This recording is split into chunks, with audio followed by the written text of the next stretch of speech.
YS Jaganmohan Reddy గారిని రాజకీయంగా ఎదుర్కోవాలి అంటే తన రాజకీయ ప్రత్యర్థులైన, తన మీడియా ప్రత్యర్థులైన ఎప్పుడూ కూడా స్ట్రైట్ దారిని వాళ్ళు చూజ్ చేసుకోలేదు. మీరు ఫస్ట్ నుంచి చూడండి, ఏదో విధంగా ఆయన క్యారెక్టర్ను బద్నాం చేయాలి, రకరకాల కథనాలు, అదే దాదాపు అన్ని దుష్ప్రచారమే, తర్వాత లెంపలు వేసుకున్న కథనాలు కూడా ఉన్నాయి. ఫస్ట్ అబద్ధాన్ని అయితే జనంలోకి పంపించేస్తారు కదా, అంత అడ్డదారిలోనే. ఆ తర్వాత ఇవన్నీ కూడా వర్కౌట్ అవ్వకపోతే ఇప్పుడు ఇంకా సొంత కుటుంబ సభ్యులను కూడా తన మీద ఉసిగొల్పాలి. కొంతవరకు అందులో సక్సెస్ అయ్యారేమో కూడా, సొంత కుటుంబ సభ్యులనే జగన్మోహన్ రెడ్డి గారి మీద ఉసిగొల్పడంలో.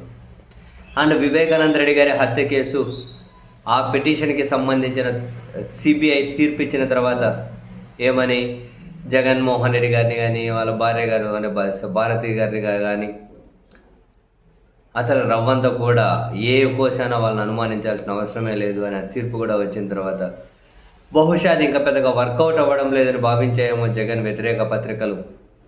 ఇప్పుడు కొత్త దారిలో కొత్త కథనాలు నల్లడం మొదలెట్టారు.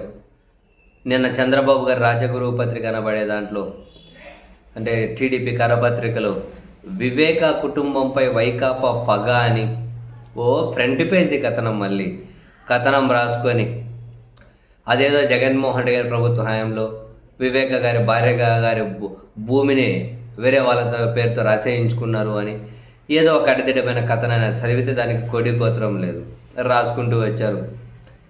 దీని మీద ఈరోజు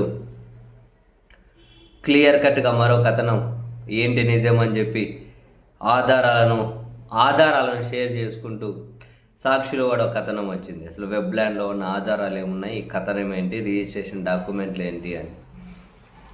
తప్పుడు వార్తలు వండి వార్చడంలో మరోసారి ముందు వార్తలో నిలిచింది ఆ పత్రిక పేరు రాసుకుంటూ.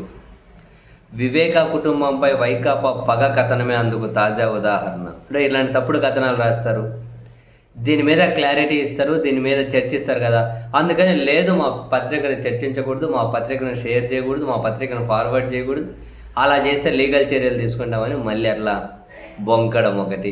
పిచ్చి పిచ్చి కథనాలు ఏవైనా రాసుకుంటూ పోవచ్చు. వీటికంటే సోషల్ మీడియానే మేలు, చాలాసార్లు నిజాలన్నా మాట్లాడుతుందేమో నిజంగా. అయితే ఈ పత్రిక ఇప్పుడు సాక్షి క్లియర్గా రాసుకుంటూ వచ్చింది, వివేకానంద రెడ్డి గారి భార్య గారు వైఎస్ సౌభాగ్యమ్మ పేరిట ఆన్లైన్లో ఉన్న భూమిని లేనట్లుగా ఎల్లో మీడియా చిత్రీకరించింది. పైగా మాజీ సీఎం వైఎస్ జగన్ హయాంలో ఇతరుల పేరుతో మ్యూటేషన్ చేశారని, అప్పటి తహసీల్దార్ మాధవకృష్ణారెడ్డి ఇలాంటి చర్యలకు పాల్పడ్డారని ఒక తప్పుడు ప్రచారానికి తెగబడింది.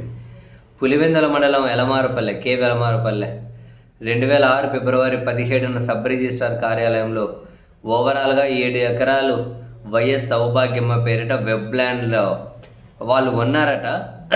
అయితే అది ఇప్పుడు వెబ్ ల్యాండ్లో కనిపించడం లేదంటూ వాళ్ళు దుష్ప్రచారానికి తెగారు. నిన్న వెబ్ ల్యాండ్లో క్లియర్ కట్గా కనిపిస్తుందని చెప్పి నిన్నటి డేట్తో సహా ఆ మొత్తం రికార్డులు తీసి ఆ స్క్రీన్ షాట్లు పెట్టుకుంటూ ఇచ్చారు వీళ్ళు. అది అంతా సంబంధం లేదు, నిజాలు ఎవరికి కావాలి? ఫ్రంట్ పేజీలో కథనం, దాన్ని పిచ్చిగా నమ్మే కొందరు ఉంటారు, వాళ్ళని నమ్మితే చాలు కదా. ఇదే ఎత్తుగడ. వేరే వాళ్ళు దీని మీద చర్చించకూడదు, చర్చిస్తే మళ్ళీ లీగల్ కేసులు పెడతారట, లీగల్గా చర్యలు తీసుకుంటారట.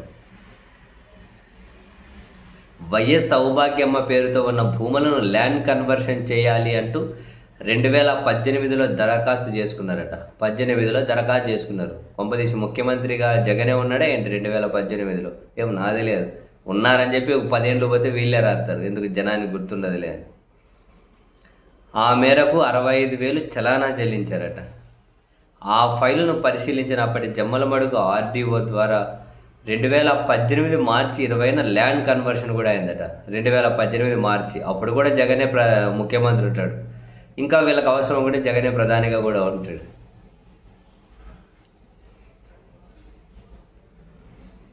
అప్పటి టీడీపీ ప్రభుత్వంలోనే ల్యాండ్ కన్వర్షన్ చేపట్టారు. ఆ మేరకు రెగ్యులర్ ఖాతా నుంచి నోషనల్ ఖాతాకు మారిందట. రాష్ట్ర ప్రభుత్వం నిర్వహిస్తున్న మీ భూమి పోర్టల్లో ఇప్పటికీ వైఎస్ సౌభాగ్యమ్మ పేరిటే 1B నమోదై ఉందట. అయితే 351/Aలో 3.47 ఎకరాల పట్టాదారు పేరు తెలియదని వెబ్ల్యాండ్లో నమోదైందట. వైఎస్ సౌభాగ్యమ్మ వెబ్ల్యాండ్లో పేరు తెలియదని నమోదైంది. అయితే భూమి ఇప్పటికీ వారి స్వాధీనంలో, వారి అనుభవంలోనే ఉంది. ఈ విషయమై పులివెందుల తహసీల్దార్ నజీర్ను వివరణ కోరితే సౌభాగ్యమ్మ పేరిట ఉన్న భూమి వన్ టైం కన్వర్షన్ అయిందని, కాబట్టే నేషనల్ ఖాతా నంబర్కు బదలాయింపు అయిందని వివరించడం గమనార్హం. వివరాలు ఎట్లుంటే ఏదేదో తప్పుడు కథనాలు రాసుకుంటూ పోతారు.